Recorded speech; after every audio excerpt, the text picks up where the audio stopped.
ওই যে রিপাবলিক বাংলা একটা চ্যানেল আছে, ওখানে এক প্রেজেন্টার আছে, তার নাম ময়ূখ রঞ্জন। ব্যাঙ যেমন লাফায় ও তেমন লাফায়। বাংলাদেশের মানচিত্র ডিসপ্লেতে এনে বলবে, এই যে চট্টগ্রাম, রংপুর, সিলেট আমরা দখল করে ফেলবো। ময়ূখ রঞ্জন, চট্টগ্রাম, সিলেট আর রংপুর তোর বাপ দাদার নাকি? বাংলাদেশের মানচিত্রের উপরে যারা চক্ষু দিবে সেই কালো চক্ষু আমরা উপড়ে ফেলবো। এই দেশের দিকে যারা কালো হাত বাড়াবে, এই দেশের 20 কোটি জনগণ সেই কালো হাতকে ভেঙে চুরে টুকরা টুকরা করে দিবে। এই ময়ূখ রঞ্জন, ময়ূখ রঞ্জন, তোরে যদি এটা দেখান যাইতো, দেখ তোদের বাপরা কিভাবে প্রস্তুত হয়ে আছে। ভারত বাংলাদেশের সাথে কোনোদিনও পারবে না। এর কারণ 3টা। কোরআনে আল্লাহ আমাদের শক্তির কথা বলেছেন, যে হিসাব। 2, রাসূলের হাদিস আছে, গাজওয়াতুল হিন্দে মুসলমান বিজয়ী হবে। 3, বাস্তবিক কারণ আছে। আমরা ভৌগোলিকভাবে বাংলাদেশ এমন এক জায়গায় অবস্থান আমাদের, এখানে ভারত আমাদের বিরুদ্ধে নাক গলালেই ভারতের শত্রু আমাদের মিত্রে পরিণত হবে। একটু লাইগা দেখো না, দেখা যাবে সবার আগে চীন এক পায়ে খাড়া হয়ে বলবেন, ভাই তোদের যা লাগে সব নেই। আর পাশে আরো কিছু দেশ আছে, একদম পারমাণবিক সব পাঠাই দেবে। ভারতকে বলবো, নিজের চরকায় তেল দাও। তোমরা আমাদের প্রতিবেশীর মতো থাকো, আমাদের কোনো অসুবিধা নাই। কিন্তু প্রভুগিরি আর দাদাগিরি দেখাতে হলে, প্রভুগিরি আর দাদাগিরি দেখালে বাংলাদেশের 20 কোটি জনগণ তা বরদাস্ত করবে না। ভারতীয় আগ্রাসনকে রুখে দিবে। আমাদের দেশের জনসংখ্যা হলো 18 বা 20 কোটি। এখানে মুসলমান আছে 14 কোটি সংখ্যায়, কিন্তু যুদ্ধের মাঠে এদের কোয়ালিটি হলো 14 কোটি। 14 কোটি গুণ 10 সমান কত? 100। ব্যাককলের দল, এদেরকে বলবো হিসাব ভালো করে নাও।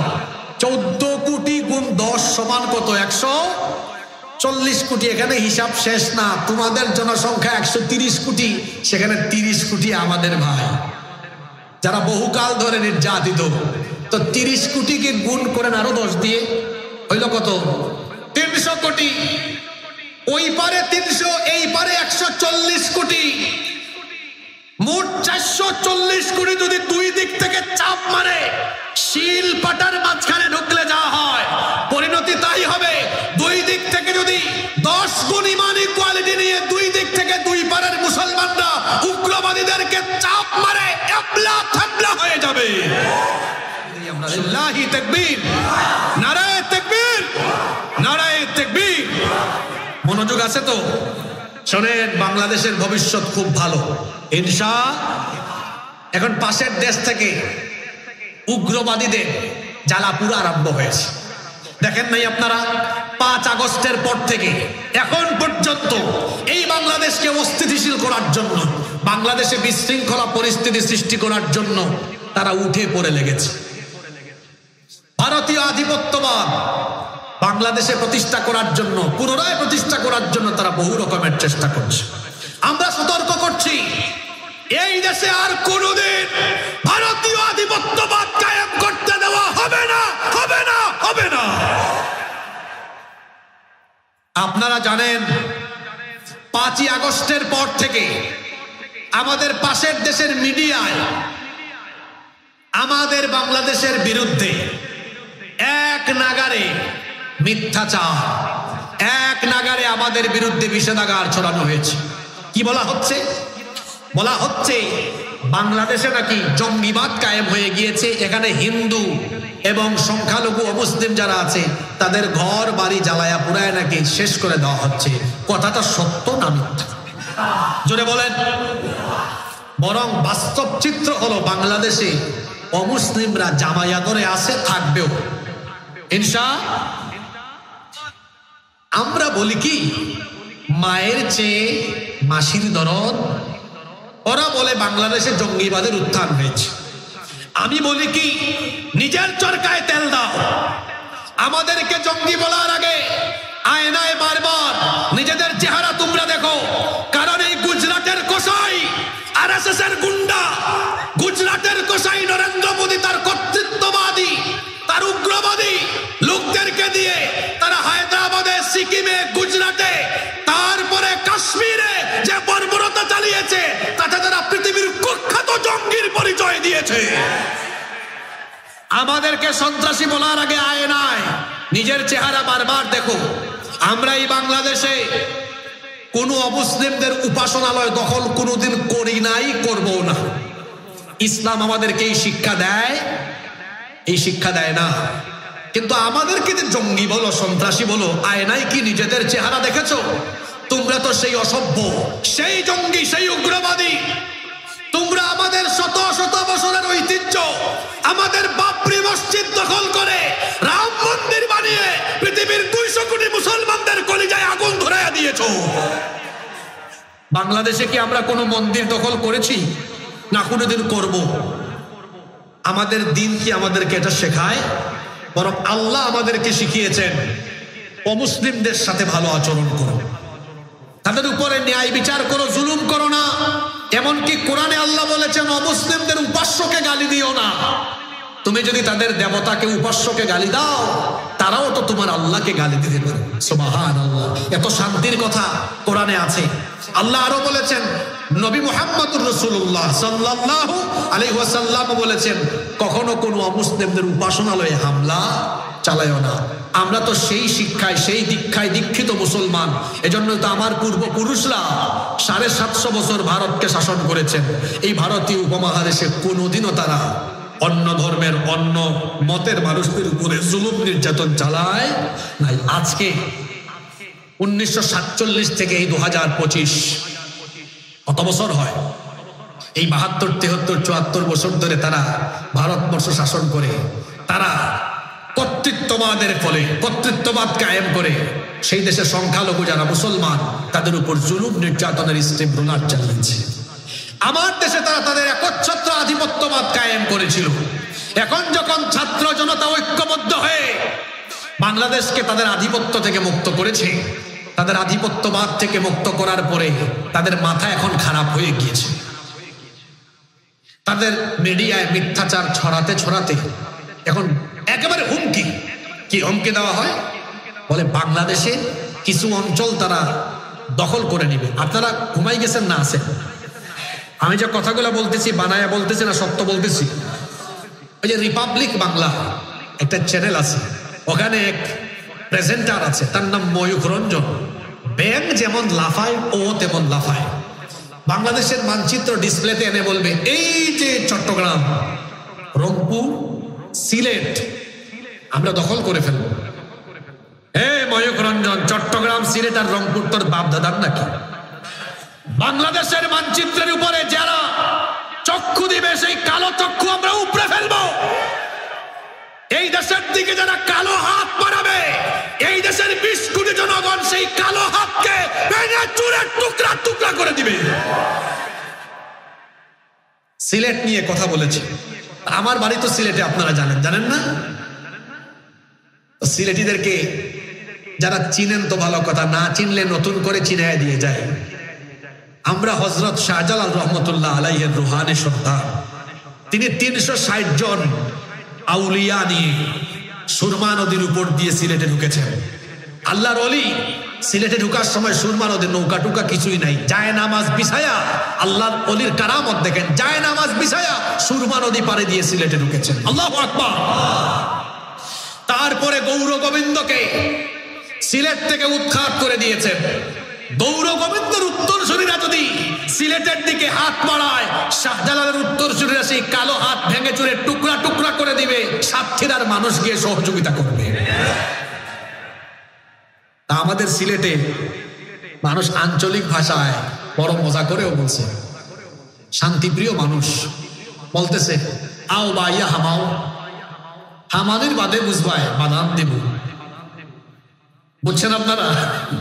আও মানে আসো, আইয়া হামাও মানে এসে ঢুকো, বাদে দইরা বাদাম দেব। বাদাম মানে বুঝছেন তো আপনারা? হ্যাঁ, মাইর হবে। আমি সতর্ক করছি, আপনাদেরকেও বলে যাচ্ছি, আমরা মুসলমান, আমরা যুদ্ধপ্রিয় নই, আমরা শান্তিপ্রিয়। জোরে বলেন, আমরা কি? আমরা শান্তিপ্রিয় বলেই তো 5ই আগস্ট থেকে জানুয়ারির আজকে 7 তারিখ পর্যন্ত এত উস্কানি দেওয়া হয়। আমরা উস্কানির পা না দিয়ে আমরা সবাই শান্তিপ্রিয় আছি, এখনো আসি না? আমরা শান্তিপ্রিয় আছি, এটাকে আমাদের দুর্বলতা ভাববেন না। মুসলমানদের স্বভাব হলো আমরা ডিফেন্সিভ, আমরা আক্রমণাত্মক নই, আমরা কাউকে আগে আক্রমণ করি না। তবে আমাদের স্বভাব হলো আমাদেরকে কেউ আঘাত করলে আমরা আক্রান্ত হলে কাউকে ছেড়েও দেই না। তারা আমাদেরকে হুমকি দেয়, আমাদের ভূমি তারা দখল করে, এত সহজ। তারা হিসাব করে, সেদিন দেখলাম এক ভারতীয় চ্যানেলে হিসাব করে, এদের মিলিটারি কম, যুদ্ধ বিমান কম, যুদ্ধ জাহাজ কম, সাবমেরিন কম, জনসংখ্যা কম, ব্যাককলের দল। আমাদের যদি কিচ্ছুও না থাকে, আমাদের ইমান আছে, তোদের ইমান নাই। এই ইমানি অস্ত্রের সামনে আমাদেরকে মোকাবেলা করার মতো কোনো শক্তি পৃথিবীতে এখনো হয় না। মুসলমান তো কোনোদিন সংখ্যা দিয়ে বিজয়ী হয় নাই, আমরা যুগে যুগে বিজয়ী হয়েছি ইমানের কোয়ালিটি দিয়ে। বদরে আমাদের সংখ্যা কম ছিল, কাফিরের সংখ্যা বেশি ছিল, আমাদেরকে সাহায্য করেছেন কে? ওরা হিসাব নিকাশ কিছুই বুঝে না, কিছুই বুঝে না। সূরা আনফাল, কোন সূরা? জোরে বলেন। আয়াত নাম্বার 65। আয়াত নাম্বার কত?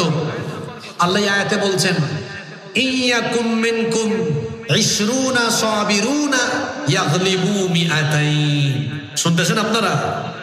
ওই ব্যাককল্লা যারা নিউজ রুমে বসে হিসাব করে, ওদেরকে হিসাবটা দিয়ে দেয়।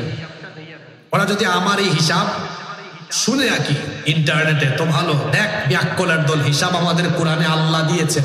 হিসাবটা কে দিয়েছেন? সূরার নাম সূরা আনফাল। ওদের কাছেও কোরআন শরীফ আছে, ওরা যেন মিলায় নেয়। সূরার নাম সূরা আনফাল, এটা 8 নম্বর সূরা। কয় নম্বর সূরা? আয়াত নাম্বার কত? এখানে আল্লাহ কি বলছেন? ইয়াকুম মিনকুম 20 সাবিরুনা ইয়াগলিবু মিআতাইন।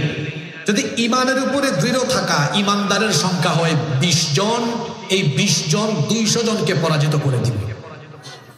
সুবহানাল্লাহ কইতে ইচ্ছা করে না? হিসাবটা মনে রাখবেন, আয়াত এখনো শেষ না, শেষ হয় নাই। ওয়া ইয়াকুম মিনকুম মিআতুন ইয়াগলিবু আলফাম মিনাল্লাযিনা কাফারু। ইমানের উপরে টিকে থাকা মুমিনের সংখ্যা যদি হয় 1000 কাফেরকে তারা পরাজিত করে দিবে। হিসাব মনে রাখছেন কিনা দেখি? 20 জনে, জুড়ে বলেন, 100তে ভাগ করেন তো। 1000 ভাগ 100 কত হয়? 10।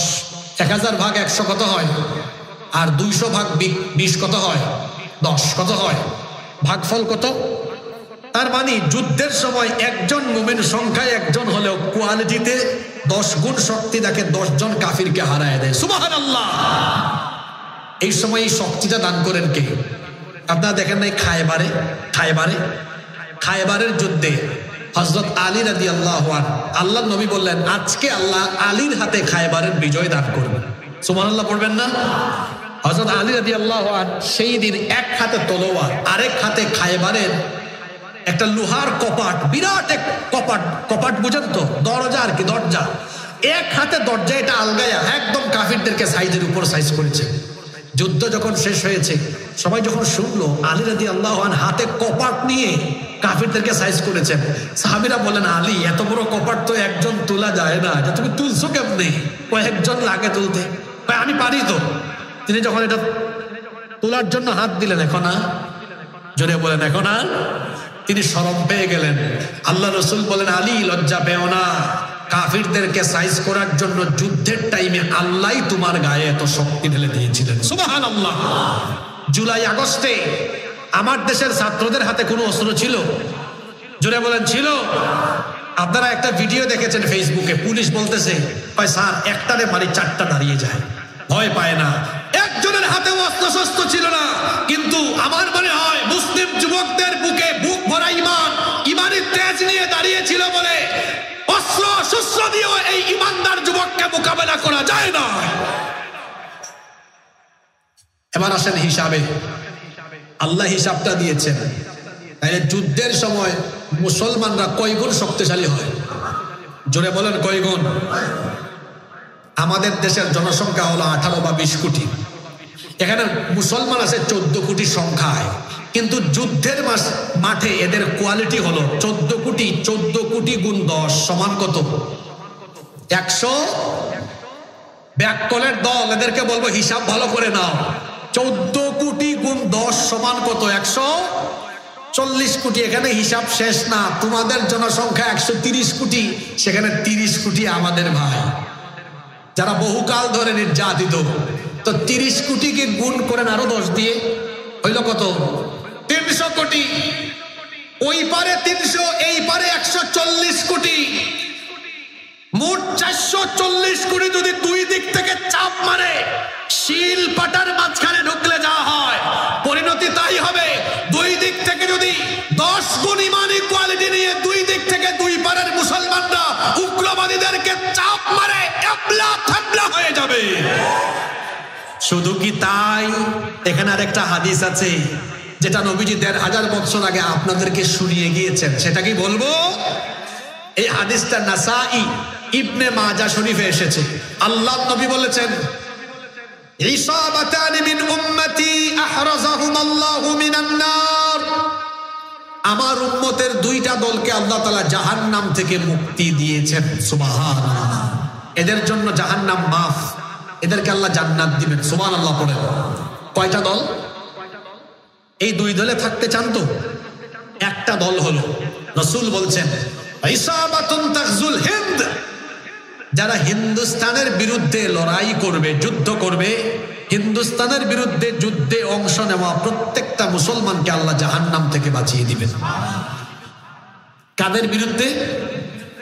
যুদ্ধে শহীদ হওয়া না অংশ নেওয়া? জোরে বলেন। তাহলে 1500 বছর আগে রাসূল জানতেন এই এরিয়াতে, এই সীমানাতে, এই এলাকাতে হিন্দুস্তানের সাথে মুসলমানদের একটা যুদ্ধ হবে, যেটার নাম গাজওয়াতুল হিন্দ। রাসূল বলেছেন এই যুদ্ধে অনেক মুসলমান শহীদ হবে, কিন্তু শেষ পর্যন্ত মুসলমান বিজয়ী হবে। সুবহানাল্লাহ পড়বেন না? আর নবী বলছেন এই যুদ্ধে অংশ নেওয়া প্রত্যেক মুসলমানকে আল্লাহ জাহান্নাম থেকে মুক্তি দিয়ে দিবেন। আগেই বলেছি, আমরা যুদ্ধপ্রিয় নই, আমরা শান্তিপ্রিয়। কিন্তু অশান্তির দাবানল জ্বালাতে জ্বালাতে যদি আমার দেশের মানচিত্রের উপরে শকুনের থাবা পড়ে, রাসূলের হাদিস আজকে এখানে বলে গেলাম, এই হাদিসের শিক্ষা নিয়ে, গাজওয়াতুল হিন্দের চেতনা নিয়ে যখন এই দেশের 14 কোটি মুসলমান উগ্রবাদীদের বিরুদ্ধে মোকাবেলায় দাঁড়িয়ে যাবে, ইউনূস সাহেব বলেছেন 7 সিস্টারের কথা, আর রাসূলের গাজওয়াতুল হিন্দের সেই হাদিস মনে করিয়ে দিয়ে গাজওয়াতুল হিন্দের চেতনা নিয়ে আমরা যখন নামবো, আমি বলে গেলাম শুধু 7 সিস্টার নয়, ভারত যদি বাংলাদেশকে অশান্ত করার জন্য দুই দেশের মুখোমুখি কোনো যুদ্ধের পরিস্থিতি তৈরি করে, ভারতবর্ষে আরেকটি পবিত্র যুদ্ধ অনুষ্ঠিত হবে। সেই গাজওয়াতুল হিন্দে যুবক, তরুণ, আবাল, বৃদ্ধ, বনিতা গাজওয়াতুল হিন্দের চেতনায়, শাহাদাতের চেতনায় যখন অংশ নিবে, ভারতের মানচিত্র টুকরা টুকরা হয়ে গিয়ে দিল্লিতে কালেমার পতাকা উড়ে দেওয়া হবে।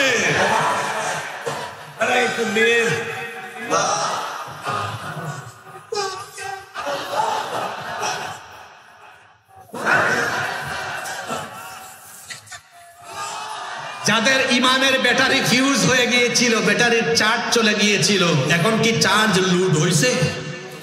ভারত বাংলাদেশের সাথে কোনোদিনও পারবে না। এর কারণ 3টা। কোরআনে আল্লাহ আমাদের শক্তির কথা বলেছেন, যে হিসাব। 2, রাসূলের হাদিস আছে গাজওয়াতুল হিন্দে মুসলমান বিজয়ী হবে। 3, বাস্তবিক কারণ আছে।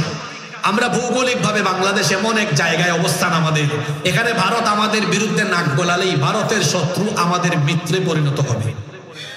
একটু লাইগা দেখো না, দেখা যাবে সবার আগে চীন এক পায়ে খাড়া হয়ে বলবেন, ভাই তোদের যা লাগে সব নেই। আর পাশে আরো কিছু দেশ আছে একদম পারমাণবিক, সব পাঠাই দিবে। ভারতকে বলবো নিজের চরকায় তেল দাও, তোমরা আমাদের প্রতিবেশী, প্রতিবেশীর মতো থাকো, আমাদের কোনো অসুবিধা নাই। কিন্তু প্রভুগিরি আর দাদাগিরি দেখাতে হলে, প্রভুগিরি আর দাদাগিরি দেখালে বাংলাদেশের 20 কোটি জনগণ তা বরদাস্ত করবে না, ভারতীয় আগ্রাসনকে রুখে দিবে। ওই হাদিসটা শেষ করি, কমপ্লিট করি। 2 দলকে আল্লাহ জাহান্নাম থেকে মুক্তি দিবেন। কয় দল? এক দল তো পাইছেন, গাজওয়াতুল হিন্দে অংশ নেওয়া সবাইকে আল্লাহ জাহান্নাম থেকে মুক্তি দিবেন। আর একবার সুবহানাল্লাহ পড়েন। তাহলে যদি সুযোগটা তৈরি হয়ে যায়, যদি সুযোগটা তৈরি হয়ে যায়, দেখি তো গাজওয়াতুল হিন্দে কারা কারা অংশ নেওয়ার জন্য প্রস্তুত থাকবেন। এই ময়ূখ রঞ্জন, এই রে ময়ূখ রঞ্জন, তোরে যদি এটা দেখান যাইতো, দেখ তোদের বাপরা কিভাবে প্রস্তুত হয়ে আছে। আল্লাহ সবাইকে কবুল করেন।